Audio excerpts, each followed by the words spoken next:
ইনসাফের সাথে শুধু এটা বুঝেন, দুনিয়া কিন্তু সমান তালে নেককার বদকারের সমান তালে পার হয়। আমি বহুবার বলছি, হাজারো বার। রাত্রি যখন 10টা বাজে, পেশার নামাজ যে পড়ছে তারও 10, পেশার নামাজ যে পড়ে নাই ওই নাফরমানেরও 10টাই বাজে। সারাদিন শেষে যখন সন্ধ্যা হয়, ইমানদারেরও সন্ধ্যাই হয়, নাফরমানেরও কি হয়? জীবন সমান তালে পার হয়েছে। জেলখানার রাতও ভোর হয়, বাসর ঘরের রাতও কি হয়?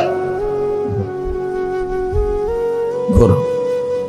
হসপিটালের রাতও ভোর হয়, হসপিটালের আবার মদের আড্ডায় যে যুবক তার রাতও ভোর হয়েছে। কোনো মুহূর্তই কারো জন্য আটকে থাকে না। মানুষের সুখও স্থায়ী হয় না দুনিয়ায়, মানুষের দুঃখ স্থায়ী হয়। কোনো সুখ মানুষের স্বাভাবিক ধারায় চলে না, কোনো দুঃখ মানুষের স্বাভাবিক ধারায় দুনিয়ায় চলে না। এখানে আলো তো অন্ধকার, এখানে রোদ তো আবার বৃষ্টি, এখানে রাত তো আবার দিন, এখানে সকাল তো আবার দুপুর, এখানে দুপুর তো আবার বিকাল, এখানে বিকাল তো আবার রাত। এটাই দুনিয়া, ঠিক কি না বলেন না কেন? এখানে এই হাসে, এই কাঁদে, এই খুব মজা করে খায়, একটু পরে আবার পেটের ব্যথায় কাতরায়। এই দুনিয়া। দুনিয়া আল্লাহ তাআলা এভাবেই সাজিয়েছেন, সুখ আর দুঃখের মিশ্রণ। আমরা ছোটবেলায় বাংলা বইতে পড়ছি, মেঘ দেখে তুই করিস নে ভয়, আড়ালে তার সূর্য হাসে। তার মানে অন্ধকার দেখে, পেরেশানি দেখে, অস্থিরতা দেখে হতাশ হইও না, একটু পরেই তোমার জন্য সুখ আনন্দ আসতেছে। ইন্না মাআল উসরি ইউসরা। আল্লাহ তাআলা বলছে, বান্দা আমি যদি কোনো কিছু কঠিন বিপদে দেই তো শোনো, একটু পরে আবার সহজতা আরামও দেব, আরামও দেব। এজন্য দুনিয়া দিল লাগানোর জায়গা না, দুনিয়া নিয়েই শুধু তৃপ্ত হ। ওই ছেলে কথা বলবা না,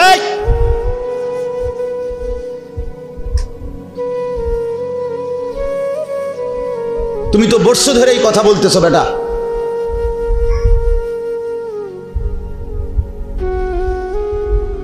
অসুবিধা হইলে বাইরে ঘুরো, খিচুড়ির টাইমে আইসো।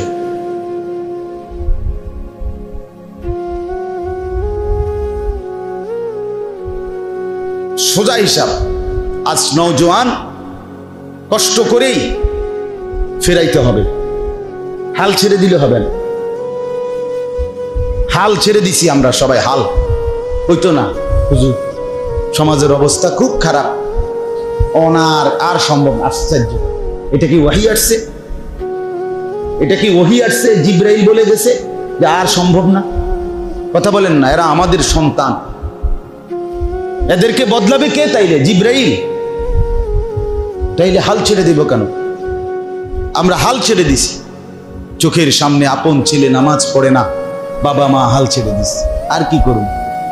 মেয়ে পর্দা করে না, আমি কি করুন? হুজুর বাপ হইলে ওই সিয়ারি, আমি কি করুন? আমার কি করার আছে? যখন যা চাইছে হুজুর সব দিছি, অন নামাজ পড়ে না, আমি কি করতাম? বাহ, হাল ছেড়ে দিছে না রে বাপ। নূহ আলাইহিস সালাম 950 বছর পরে যখন আল্লাহ তাআলা ওনাকে 950 বছর, কিন্তু 950 টাকাকে বলে না। 950 টাকা আর 950 বছর এক কথা। 950 টাকা মানে তো 50 টাকা কম 1000, কিন্তু 950 বছর আমনের আমার বাপ দাদা 14 গোষ্ঠীর কয়জনের হায়াত একত্র করে লইব? একজন মানুষ, তিনি নবী, 950 বছর একটানা মানুষকে আল্লাহর দিকে ডাকছেন। এরপরেও যেদিন নৌকা ছেড়ে দিবে, তুফান চলে উঠছে, পানি উঠে গেছে, পানি দেখা যাচ্ছে, তুফানের বন্যার পানি, আল্লাহর গজবের পানি, তখনও কোরআনে আছে হযরত নূহ আলাইহিস সালাম তার ছেলেটাকে টানাটানি করছে। কেনান, যে ছেলেটা তখনও ঈমান আনে নাই, তারে বলছে ইয়া বুনাইয়ার কাম মা'ানা, হে আমার সন্তান, বাপ আয় না, ঈমান এনে নৌকায় উঠে আয়। বাপ পানি দেখা যাচ্ছে, ওয়াফারাত তান্নূর, চুলার ভেতর থেকে পানি বের হয়ে গেছে, পানি দেখা যায়, বাবা আয় না। ছেলেটা বলছে, না আব্বা, সাআবি ইলা জাবালিন ইয়াসিমুনি মিনাল মা, আপনি যান, আমি আপনার খোদার তুফান আসলে, পানি আসলে আমি উঁচা পাহাড়ের উপরে আশ্রয় নেব। ইয়াসিমুনি মিনাল মা, ওই পাহাড় আমাকে আপনার খোদার পানি থেকে বাঁচায় দিবে। দেখেন নূহ আলাইহিস সালাম তখনও রাগ হয় না।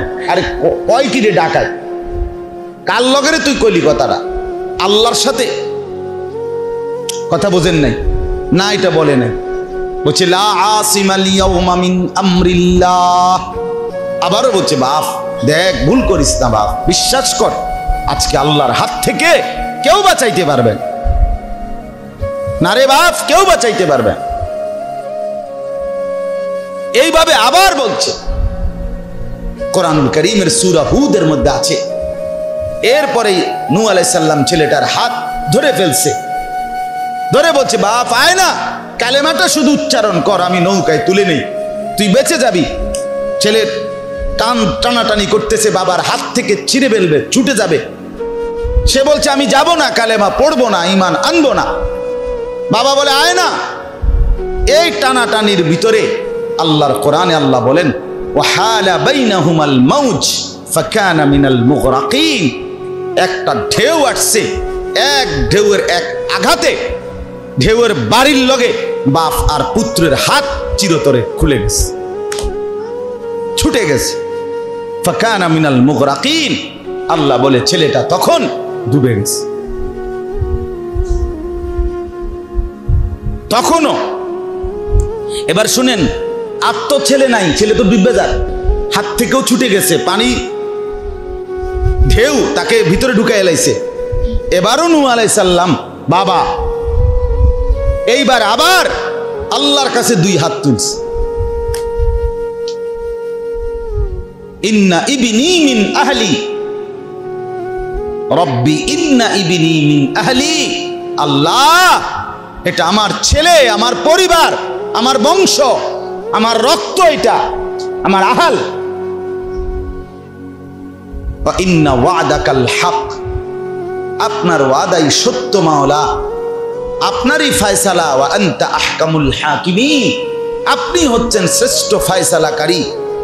হায়াত দিবেন না মৃত্যু দিবেন আপনি জানেন, আমার কোনো হাত নাই। তবে আল্লাহ শুধু এদ্দুর, আমার তো কলজাটা মানতেছে না মাওলা, এটা আমার যে ছেলে।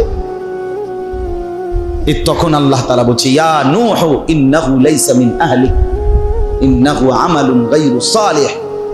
না রে নূহ, সাবধান, আর কখনো বলবা না এটা তোমার সন্তান না। বেঈমান সন্তান হয় না ঈমানদারের, মুশরিক মুমিনের সন্তান হয় না।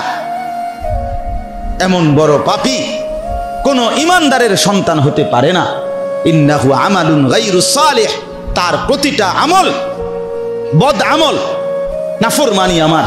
ফালা তাসআলনি, এই ওখানে আছে। নূহ আলাইহিস সালামকে আল্লাহ নিষেধ করছে, সাবধান, ফালা তাসআলনি, আর কখনোই তার ব্যাপারে আমার কাছে কিছু চাইবা না, সাবধান। তখন নূহ আলাইহিস সালাম হাত নামায় ফেলছে যে হায় মাওলা, আর হলো না। ওই পর্যন্ত বাপ তার সন্তানের ঈমানের জন্য, বাঁচানোর জন্য জাহান্নাম থেকে চেষ্টা করে। এবারে গায়ের হইতো না, আনা আরামসে নাফরমান সন্তানের কামাই দিয়া ভাত খাইতে আছে, বন খাইতে আছে, আপেল খায়, মালটা খায়, ঘুম যায়। বাহ, জিঙ্গেলে কোনে হইতো না, কইছি কত কই। অনার হুজুর এই জমানা নাই, এই জমানা নাই। আগের হেদিন নাই হুজুর, অনকার ফুলান্ডি কেরম জানি, ফুলান্ডি আগের ফুলান্ডির নাক আছিল সামনে, অনকার ফুলান্ডির নাক পিছি কে তো অন কি ফুলান্ডির সমস্যা কি? কথা বলেন না কেন? এখনকার ফুলাফান্ডি বানাইছে প্লাস্টিক দিয়া, তো সমস্যা কি? কনকার ফুলান্ডি জানি কেরম না। আসল কথা হলো আপনার ভিতরে সন্তানকে বাঁচাবার আখিরাতের ফিকির আপনার হৃদয় থেকে চলে গেছে। যদি বাপ মনে করত আমার সন্তানকে আমি বাঁচাইতেই হবে। তো খোদার কসম প্রয়োজনে সারা রাত সেজদা দিয়ে চোখের পানি ফেলে কাঁদতো, আল্লাহ আমার ছেলে যদি বরবাদ হয়, মেয়ে যদি বরবাদ হয়, স্ত্রী যদি শেষ হয়ে যায়, আমার খাট দিয়ে কি হবে, সোফা দিয়ে কি হবে, ফার্নিচার দিয়ে কি হবে, টাইলসওয়ালা বাড়ি দিয়ে কি হবে, আমার গাড়ি দিয়ে কি হবে, কুড়ি চমুনি আমার জায়গা দিয়ে কি হবে, আমার হবেটা কি মাওলা। খোদার কসম এটা চোখের পানি ফেলে সেজদায় গড়াগড়ি করে কাঁদতো ওই বান্দা। কিন্তু ভুলে গেছে বাপেও আখেরাত, এজন্য সন্তানও ভুলে গেছে, মাও ভুলে গেছে পর্দা, এই জন্য মাইয়াও ভুলে গেছে পর্দা। কথা বুঝেন নাই? সবাই ছেড়ে দিছে সবাইকে, যার যে মা কইছে জি তুই তোর মতো চল, জি কইছে মা আমনে আমনের মতো আডেন, বাপে কইছে ফুত আব্বা যায় জামেলায় থাই বাবুরে সব তোর যে সময় যা লাগে কইস তুই তোর বন্ধু বান্ধবের লগে চল। বন্ধু ফোলায় নিয়ে কইছে আব্বা আমিও বুঝি আমনে বুড়া মানুষ, আরো আমনের লগের আরো বন্ধু বান্ধব আছে, এক লগে বিড়ি খাওয়ান লাগে, আমনেরা একসাথে বইয়েন। আচ্ছা ঠিক আছে আমি সেদিকে যাইতাম না, আমনের লগের গুণের লগে আপনি বিড়ি খান, চা দোয়ানে গপ মারেন। তাইলে বাপের দিকে গেছে গা, ফুতে ফুতের লাইনে, বউ বউর লাইনে, জি ফুতের লাইনে। এটারই বুঝি বলে মুসলমান পরিবার।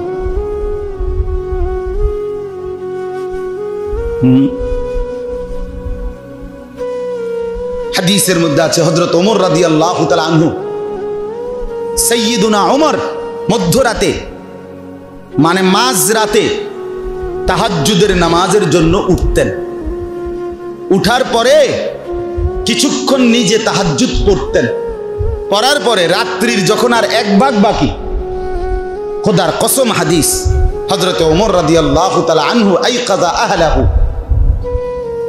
তখন নিজের স্ত্রী সন্তানদেরকে জাগিয়ে দিতেন, বলতেন আর অল্প একটু সময় বাকি, ওঠো 2-4 রাকাত তাহাজ্জুদ পড়ো এবং ফজরের নামাজের জন্য প্রস্তুতি নাও।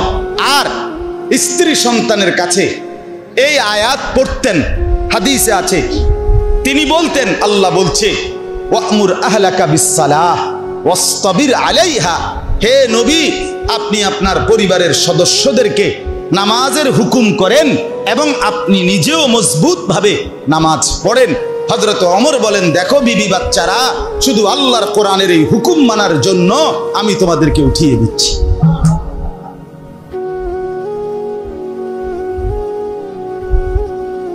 এটা আমল, এটা মুমিনের আমল, মুসলমানের ডিউটি, মুসলমানের জিম্মাদারি এটা।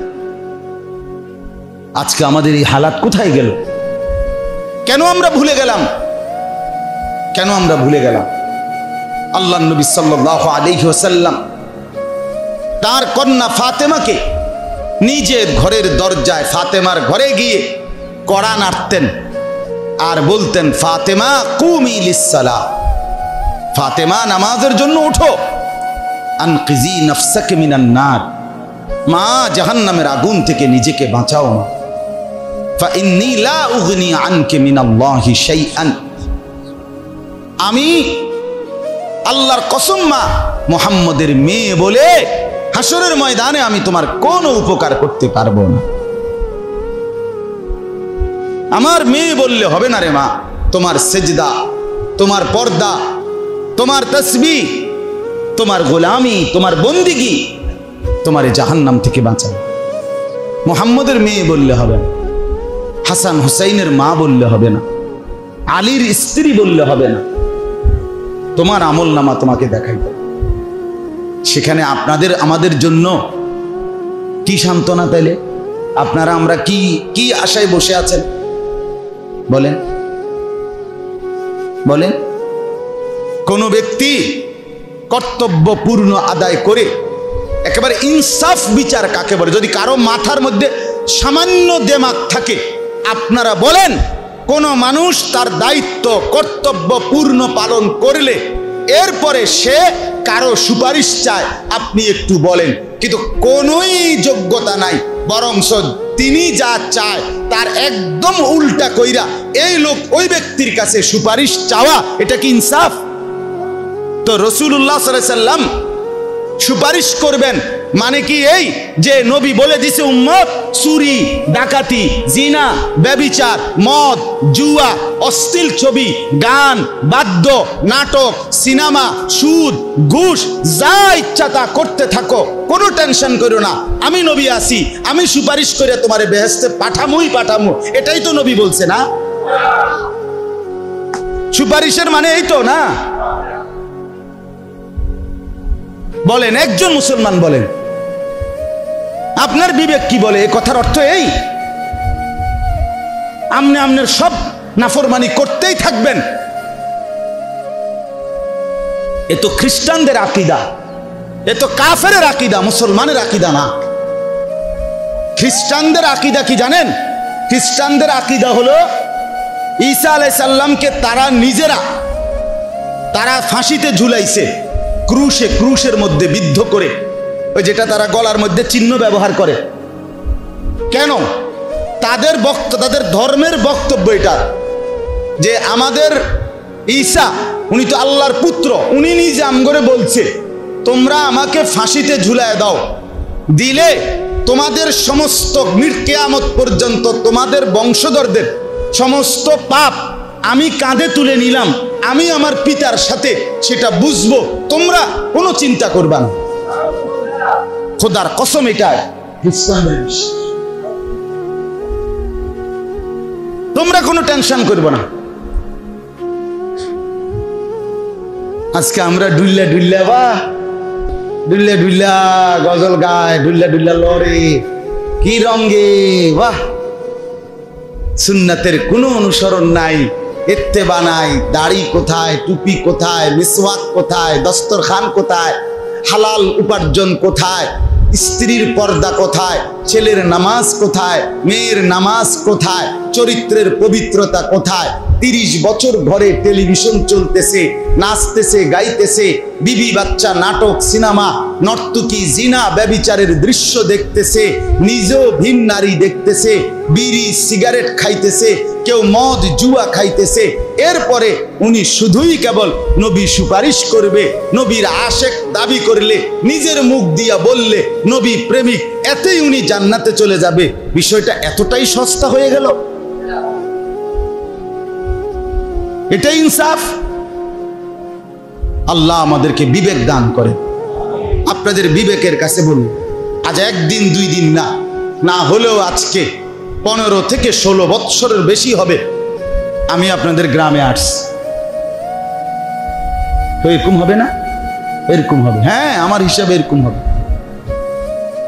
এই মাদ্রাসার শুরু থেকে আমি আসছি, আরো আগ থেকে।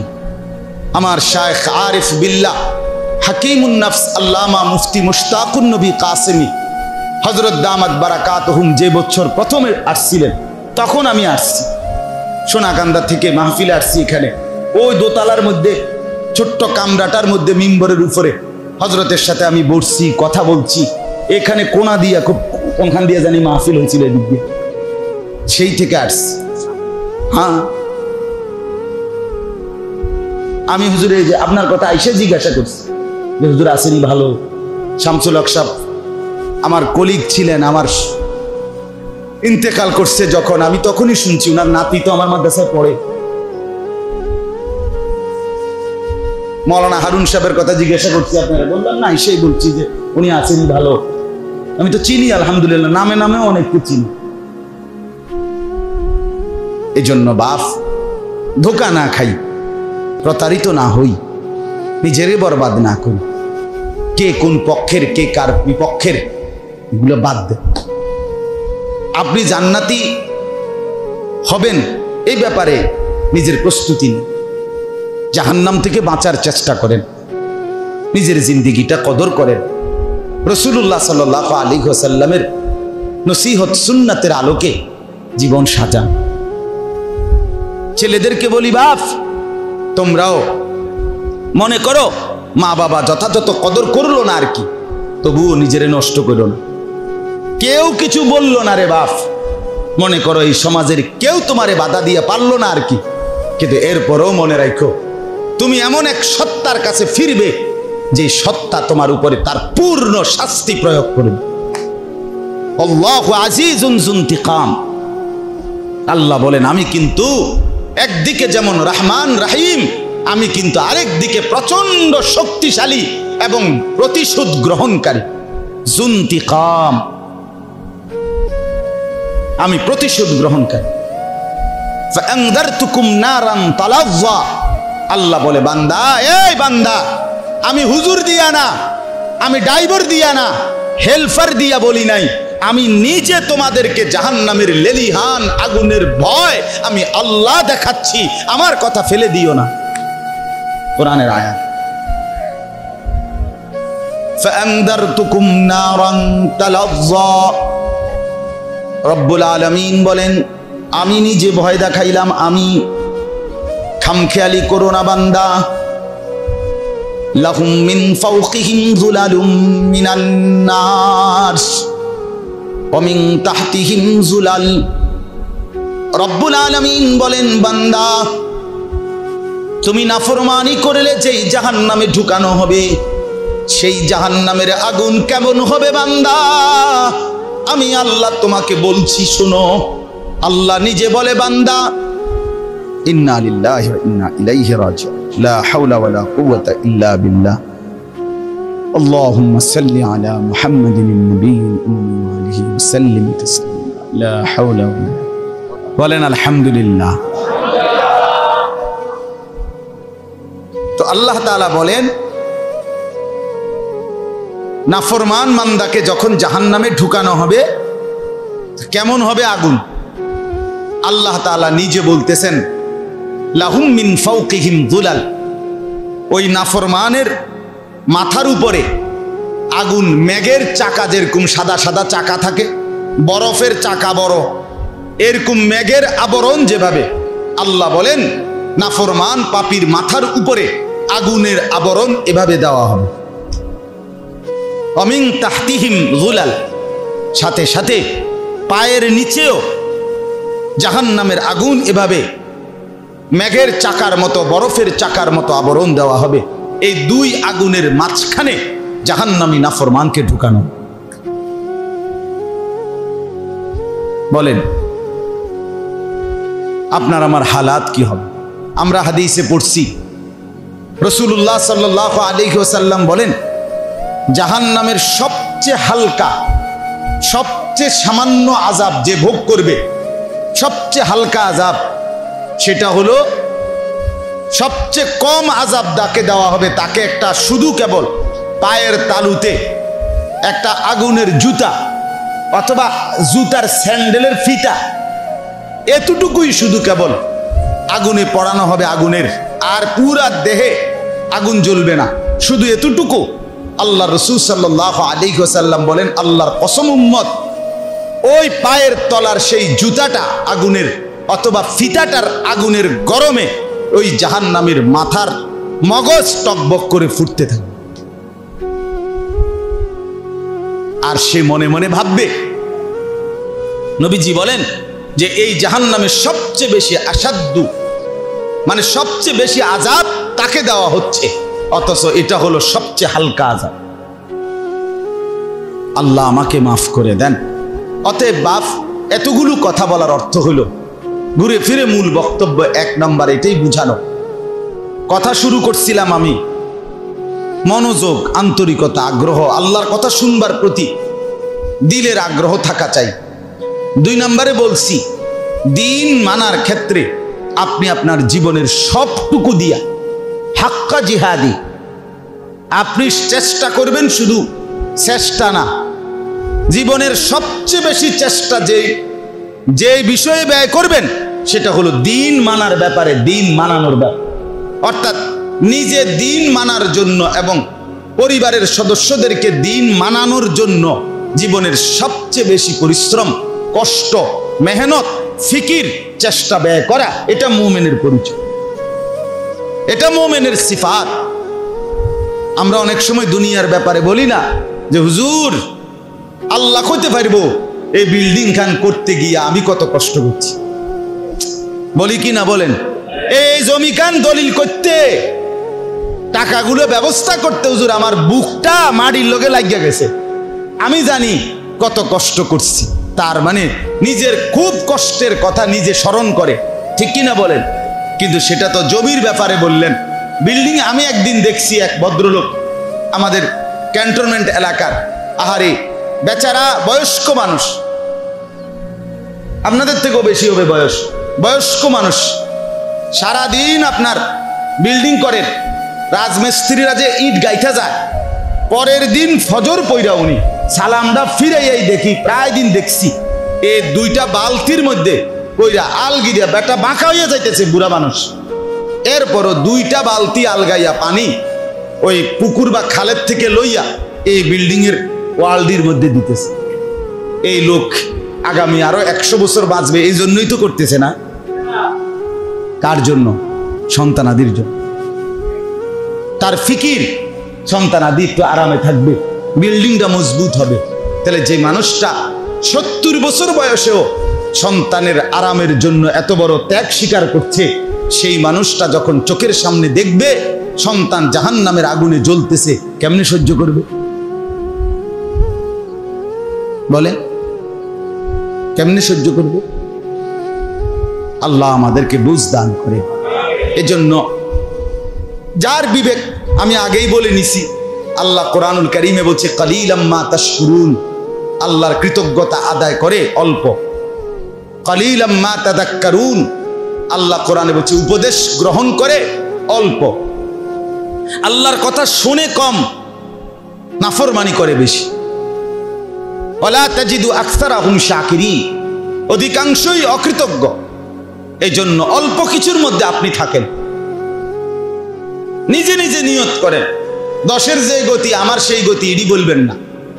গ্যারাম পুরা গ্যারাম এই লাইনে এইদিকে আমি আর একজনে কি করবো, না না মিয়া, পুরা বাসের যদি 50 জন যাত্রীও অ্যাক্সিডেন্ট করে মরে যায় আর ওই একজন ব্যক্তি যদি বুঝে আমি বাঁচতে পারবো, তাইলে সে কি বলে যে না 50 জন যেহেতু মরে গেছে আমি আর একজন বাচ্চা কি লাভ, আমিও মরে যাই, এই তো কথা। সে একা হলেও কি করে, তাইলে আপনি বাঁচার চেষ্টা করবেন না? আপনি চেষ্টা করবেন না? এখন কি করবো হুজুর, যুগে খারাপ, সময়ে খারাপ, অনকার এলাকায় খারাপ, না না না, এই সমস্ত ফাজিলি কথা, এই সমস্ত বাজে কথা বলে কোনো লাভ নাই। এখন সময় খারাপ না, সময় আগের মতোই, এখনো 7 দিনে সপ্তাহ হয়, আগেও 7 দিনেই কি হইতো, এখনো 12 মাসে বছর হয়, এখনো 12 মাসেই কি হয়, বছর হয়। অতএব সময় কিচ্ছু হয় নাই, সময় বদলায় নাই, জামানা বদলায় নাই, যুগ বদলায় নাই, আপনার আমার খাচ্চত বদলাইছে। আপনি আগের থেকে বেশি খারাপ হয়ে গেছেন, সেটা বলেন। দুনিয়ার লোভ বেড়ে গেছে, সম্পদের লোভ বেড়ে গেছে, চরিত্রহীনতা বেড়ে গেছে, বুড়ো বয়সেও আপনার টেলিভিশনের মধ্যে নর্তকী দেখা, নাচ গান দেখা, এই শরম আপনার আসে নাই। আপনি এত বড় বেহায়া কেমনে হইলেন? আপনি কি লেগে জামানারে দোষ দেন? কথা বলেন না কেন? হ্যাঁ, অভ্যাস খারাপ আমনেরে না, সময়ে কি কামড়াইছে আমনেরে? আপনার যুগে কামড়াইছে কোথায়? অহন কি দুপুরে সন্ধ্যা হয়ে যায় নাকি? কত সময় কি কথা বলেন না? অহন কি 3টা বাজে মাগরিবের আযান দেয়? কত অসুবিধা কি জান? লা তাসুব্বুদ দাহর, আল্লাহর নবী সাল্লাল্লাহু আলাইহি ওয়াসাল্লাম বলেন তোমরা সময়কে গালি দিও না। সময় আল্লাহ বদলায়, আল্লাহ বলেন সময় আমার হাতে। ইউকাল্লিবুল্লাহুল লাইলা ওয়ান নাহার, আল্লাহ তাআলা রাত্র দিন বদলায়। এজন্য আজকে এই কথাগুলোর পরে এবার আমি শুধু আপনাদেরকে 6টা আমলের কথা বলবো অল্প কথায়। এই 6টা আমল শুধু আপনাদের কাছে শোনাবো, এরপরে আমার কথা শেষ। 6টা আমল হলো এই, কোরআনুল কারীমের 29 পারায়, কোরআনুল কারীমের 73 নম্বর সূরা, সূরা মুজাম্মিল, এই সূরার প্রথম 10টি আয়াত আমি শুরুতে তেলাওয়াত করেছিলাম। এই 10 আয়াতের বিস্তারিত তাফসীর করার উদ্দেশ্যে না, বরং এই 10টি আয়াতে আল্লাহ তাআলা ইসলামের প্রাথমিক যুগে নবীজি এবং নবীজির সাহাবী সমস্ত ইমানদার মুমিনদের জন্য, এবারে শুধু ছবি উড়ায় মোবাইল, মানে উনি যে ওয়াজে বইছি রে বাইক গিয়ে দেখাই, বুঝলি? হ্যাঁ, বেড়ি তো হয়তো কইবো আও বুঝছি কোনা হয়তো ঘুরাইয়া করছো, তখন কইবো যে দেখো এই ডাইরেক্ট সাপ এই সামনের দরজাটা বরাবর আমি বলছি, এবার বিশ্বাস হয়েছে? এবারে কইবো হ্যাঁ না এখন বিশ্বাস হয়েছে।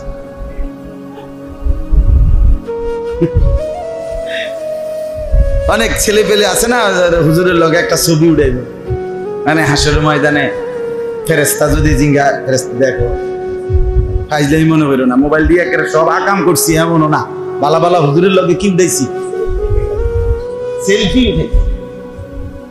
তখন ফেরেস্তা কি বলবো জানেননি? ফেরেস্তা বলবে হুজুরের শুদ্ধাজ্ঞা ফিডু, হুজুর পাবলিক সমানে ফিডো, সেলফি হুজুরের ফিডা দিব। এই জন্য আমরা বড় ভয়ে আছি ভাই, ভয়ে আছি, বড় পেরেশানিতে আছি। যাই হোক, আল্লাহ মাফ করে দেন।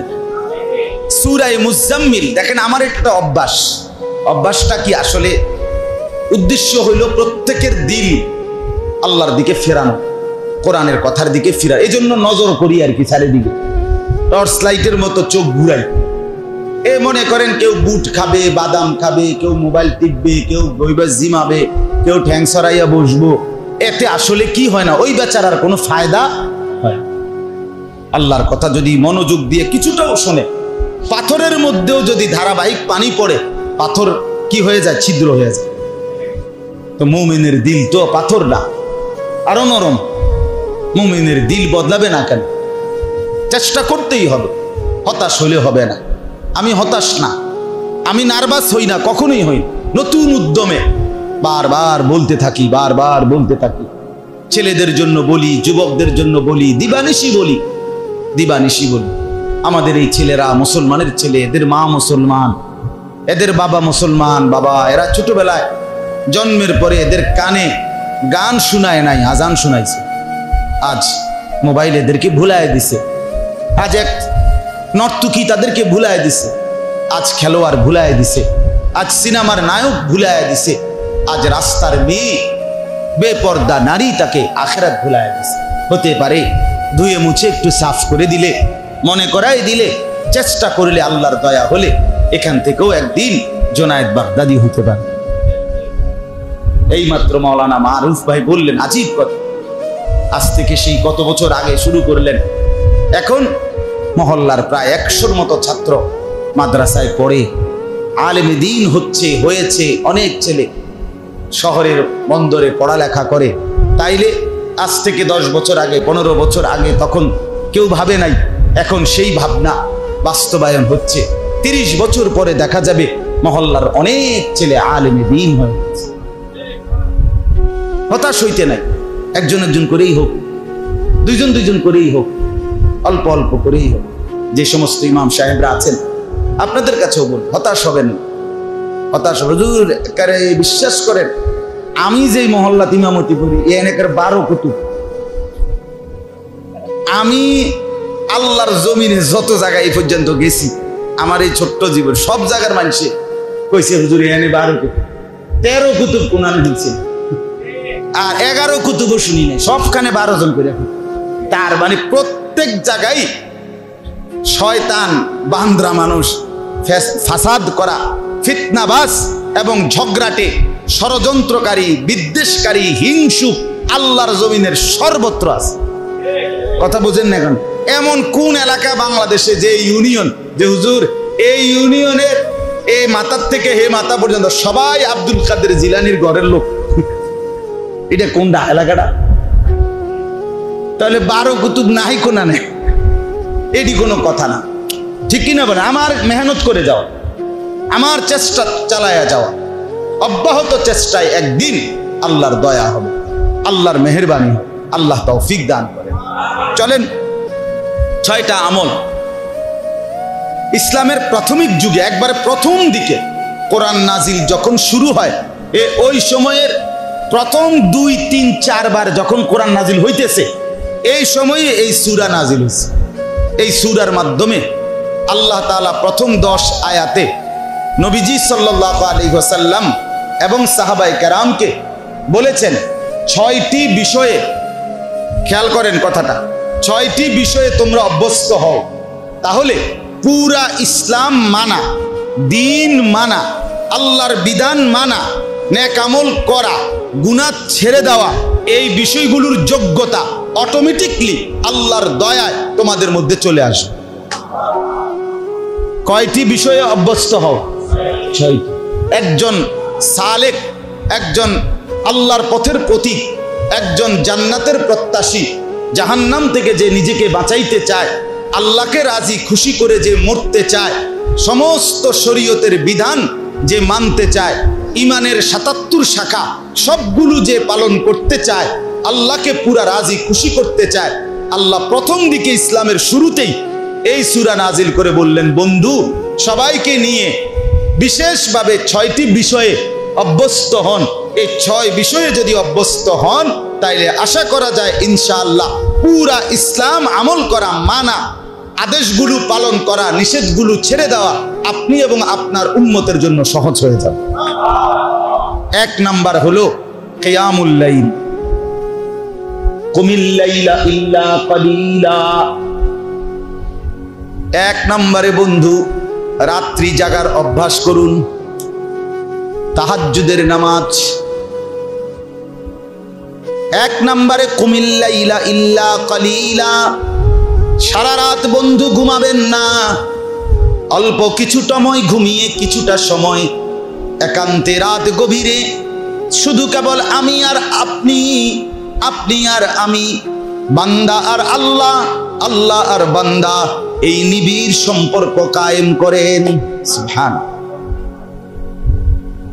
রাত গভীরে কিয়ামুল লাইল, তাহাজ্জুদ, গভীর রজনীর নামাজ, এটা 1 নম্বর।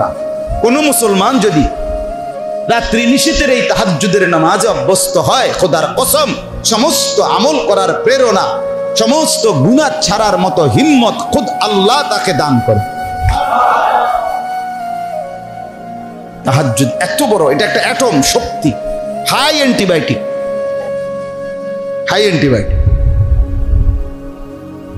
কার্যকর একটি শক্তি তাহাজ্জুদের নামাজ।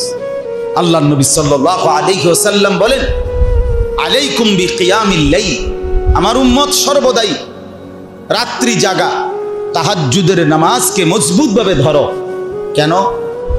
ফাইন্নাহু দাবুস সালিহিনা ক্বাবলাকুম, তোমাদের পূর্বে আদম থেকে যত নেককার লোক ছিল, সমস্ত নবী, আউলিয়া, আতকিয়া, সমস্ত নেক বান্দাদের চিরাচরিত অভ্যাস ছিল, সমস্ত নবী আউলিয়া তাহাজ্জুদ নামাজে অভ্যস্ত। 2, অহুয়া কুরবাতুন লাকুম ইলা রাব্বিকুম, এই তাহাজ্জুদ তোমাদেরকে তোমাদের রব আল্লাহর একদম ঘনিষ্ঠ বানিয়ে দেয়। 3, ওয়া মাগফিরাতুন লিস-সাইয়্যাত, তোমাদের সমস্ত গুনাহ এই তাহাজ্জুদ নামাজ মিটিয়ে দেয়, মোচন করে দেয়।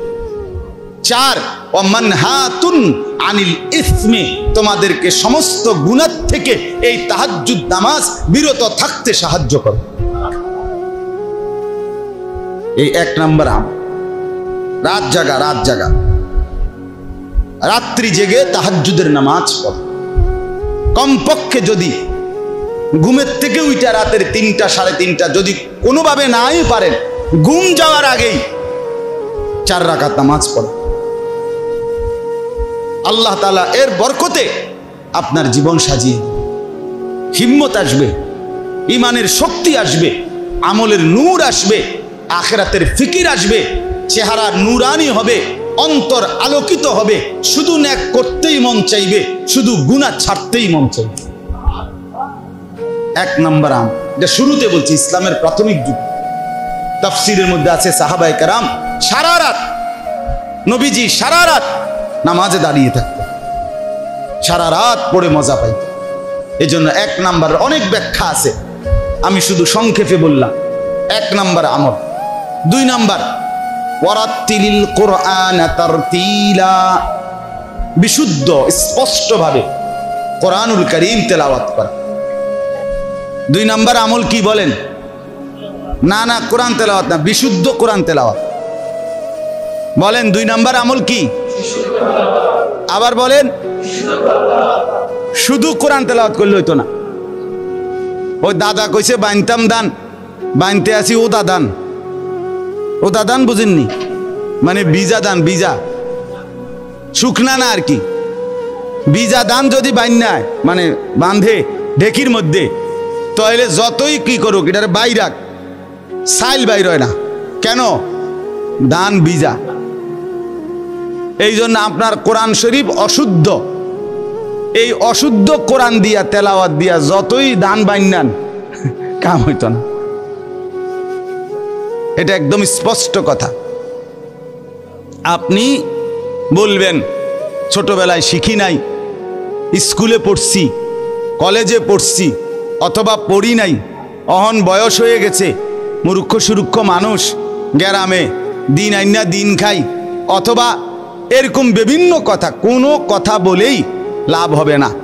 আপনার যার বয়স যত, কোরআন শরীফ শেখার হুকুম থেকে সে মুক্ত হওয়ার কোনো সুযোগ কোরআন এবং হাদিসের মধ্যে নাই।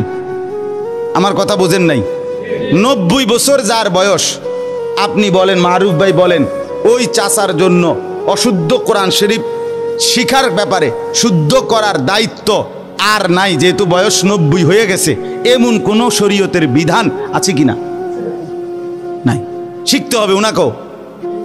না না না, ছাড় ছাড় ছাড় আসেনি, হেঁটে জিগাইছি যে না, আপনার যেহেতু বয়স হয়ে গেছে বাবুরে, আমনে অন যে হওয়াদের আছেন এমনি চালাইতে থাকেন। না না, এমন কোন হুকুম। বরঞ্চ এই চাচা বেশি কষ্ট পাবে। কেন?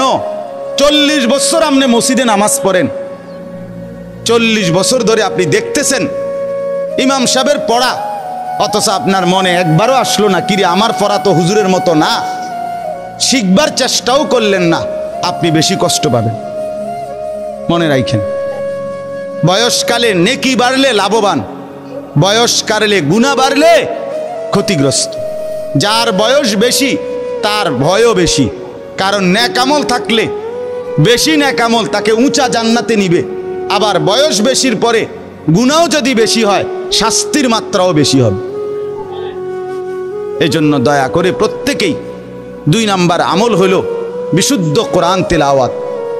চতুর্দিকে মাদ্রাসা আছে, মসজিদে ইমাম আছে, মুয়াজ্জিন আছে, নুরানি মাদ্রাসা আছে, হাফিজি মাদ্রাসা আছে, প্রতি মাদ্রাসায় গড়ে 3 জন 4 জন করে ছাত্র আছে, মাদ্রাসার আর ওস্তাদ আছে, মাদ্রাসার মধ্যে কোরআন শরীফ শুদ্ধ পড়ুন্না ছাত্র আছে। এত মানুষ আমনের চারিদিকে থাকার পরেও আমনে কোরআন শরীফ শিখতে পারলেন না, আল্লাহ বুঝি নাই, বয়স পাই নাই, এইভাবে খেয়াল করি নাই, এই সমস্ত কথা বলে হাসরের ময়দানে বাঁচতে পারবেন। তাহলে 2 নাম্বার কি বলেন? 3 নাম্বার আল্লাহ তাআলার জিকির, সর্বদাই আল্লাহর জিকির করা। ওয়াদকুর ইসমা রাব্বিক। 3 নাম্বার কি বলেন? 4 নাম্বার, এই 3টা হলো বাহ্যিক, মানে অঙ্গ প্রত্যঙ্গ দিয়ে করা। আর 4 নাম্বার হলো তাবাত্তুল, ওয়াতাবাত্তাল ইলাইহি তাবতিলা। আল্লাহ নবীকে বলছে, বন্ধু এখন থেকে শুরু থেকেই আপনি সমস্ত মানুষ থেকে নিজের অন্তরের সম্পর্ক ত্যাগ করে শুধু কেবল আমি আল্লাহর সাথে নিজের সম্পর্ক মিলাবেন। এটারে বলে তাবাত্তুল। তাইলে 4 নাম্বার হলো সবার থেকে সম্পর্ক ছিন্ন করে শুধুই কেবল আল্লাহর সাথে সম্পর্ক গড়া। আমার দিলে শুধু আল্লাহ, আমার ইচ্ছা আকাঙ্ক্ষার মধ্যে চাওয়া পাওয়া প্রাপ্তি সবকিছু কার সাথে? আল্লাহর সাথে। এটা হলো 4 নাম্বার দিলের মধ্যে। 5 নাম্বার তাওয়াক্কুল, সর্বাবস্থায় আল্লাহর উপরে তাওয়াক্কুল করা, সব ব্যাপারে কার উপরে ভরসা করা? সবর। 6 নাম্বার হলো সবর, অর্থাৎ সুখে থাকি কিংবা দুঃখে থাকি, চাহিদা মতো পাই আর না পাই, আমার আকাঙ্ক্ষা মতো মিলে কিংবা না মিলে, হার হালাতে সবর করা, আল্লাহর উপরেই ধৈর্য ধারণ করা। আমি ইচ্ছা করে কথা চালাচ্ছি যে আমার কথা শেষ, কারেন্ট ঠিক হোক বা না ঠিক হোক পরে ঠিক করলে ভালো হবে। এখন যেহেতু আমরা একটা মাহফিলের ঝামেলায় আছি, বুঝছো নি ভাইজি, পরে নিরিবিলি টাইমে ঠিক করতে বললাম। এক বেটা বলে আপনার বাজারের দিন চাবি হারাই লাইছে পকেটের, অনেক মানুষ তো গেছে গা। পরের দিন বাজারের দিন না আজকে, আজকে আইয়া চাবি খুঁজতেছে। তো আরেকজনে জিগাইছে যে কি করেন, কয় চাবি টোয়াই। চাবি কি হইছে? গতকাল বাজারের দিন চাবি হারাই লাইছে।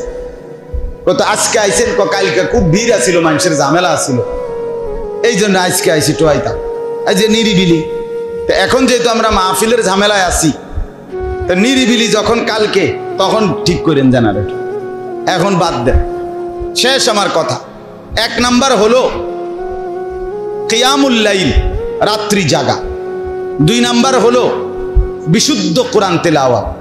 3 নাম্বার হলো সর্বদা আল্লাহ তাআলার জিকির। বলেন তো 1 নাম্বার কি? তাহাজ্জুদ। এই নামটা প্রসিদ্ধ আমাদের কাছে। 2 নাম্বার কি? 3 নম্বর। এই হলো 3টা। আর বাকি 3টা হলো অন্তরের বিষয়। তাবাত্তুল, বলেন তো তাবাত্তুল। তাবাত্তুল, তাবাত্তুল এই অর্থ হলো সবার থেকে সম্পর্ক ছিন্ন করে আল্লাহর সাথে সম্পর্ক গড়া সর্বদাই। 5 নাম্বার হলো তাওয়াক্কুল, ফাত্তাখিযহু ওয়াকিলা, তাওয়াক্কুল। আর 6 নাম্বার হলো সবর, ওয়াসবির আলা মা ইয়াকুলুন, সবর করা। মেরে মোহতারাম, কমপক্ষে প্রথম 3টা যা বলছি, 1 নাম্বার রাত্রি জেগে নামাজ পড়া, 2 নাম্বার বিশুদ্ধ কোরআন তেলাওয়াত করা, আর সারা দিন রাত বেশি থেকে বেশি এই জবানে আল্লাহর নাম নেওয়া। এই 3 আমল আপনি শুরু করে দেখেন, ইনশাআল্লাহ আপনার জীবনে বরকত হবে, আপনার আখলাকে বরকত হবে, কোরআন সুন্নাহ মতে চলার প্রেরণা জাগবে, গুনাহ ছাড়বার মতো শক্তি পাবেন। রাত্রিবেলা যে মনিবের সাথে সম্পর্ক করে, দিনের বেলা আল্লাহ তাআলা সেই সম্পর্ক নিজের থেকে ঠিক রাখে। এই জন্য তাহাজ্জুদ, রাত গভীরের নামাজ পড়ার চেষ্টা করবেন। আজকে এই লম্বা কথাগুলো যা বলা হলো, এই কথার মধ্যে আপনাদের জন্য আমার প্রথম কথা ছিল এই যে প্রত্যেকেই আল্লাহর কথা শুনবার ক্ষেত্রে মনোযোগী হবেন। ঠিক আছে না ইনশাআল্লাহ? 2 নাম্বার, প্রত্যেকে নিজের স্ত্রী সন্তান ছেলে মেয়েকে নিয়ে নিজে সহ তাদের ঈমান আমল, নামাজ রোজা আখিরাতের ফিকির, এটাই প্রধান কাজ, প্রধান দায়িত্ব মনে করবেন। 3 নাম্বারে 6টি আমলের কথা বলছি, এর মধ্যে বিশেষ প্রথম 3টি, রাত্রি জেগে তাহাজ্জুদ পড়বেন, বেশি বেশি আল্লাহর কোরআন বিশুদ্ধ তেলাওয়াত করবেন, সর্বদা আল্লাহ তাআলার জিকির করবেন, অন্তর আল্লাহর সাথে মিলায়া রাখবেন এবং আল্লাহর উপরে ভরসা রাখবেন, সর্বাবস্থায় সবর করবেন। আল্লাহ তাআলা আমাদেরকে তৌফিক দান করেন। মেরে মোহতারাম, সর্বশেষ 2টা মিনিটে একটা জরুরি বিষয় হলো, আপনারা জানেন আপনাদের এই মাদ্রাসা সেই কতদিন থেকে কষ্ট করে সকলের সহযোগিতা নিয়েই এই পর্যন্ত আগায় আসছে। আলহামদুলিল্লাহ, মাদ্রাসায় ছাত্র উস্তাদ নিয়মিত আল্লাহর দয়ায় পড়ালেখা করতেছে। ছাত্রদের পড়া থাকার কষ্ট হয়, যার কারণে ওখান দিয়ে রুম বাড়ানো হচ্ছে, এখান দিয়ে মাটি ভরাট করা হয়েছে, আরো ঘর দুয়ার করা দরকার। বিশেষ করে যেই রুমটা বাড়ানো হয়েছে, এই রুমটা জন্য আর্থিকভাবে ঋণ আছে মাদ্রাসা। তো আসলে আজকে এতদিন যাবত এই মাদ্রাসা আপনাদের এই আমি তো বহুবার এই মাদ্রাসায় আসছি, আপনারা সহযোগিতা করছেন। আজকেও আমার অনুরোধ, মাদ্রাসার এই কাজটুকু যেন সুন্দরভাবে হয়।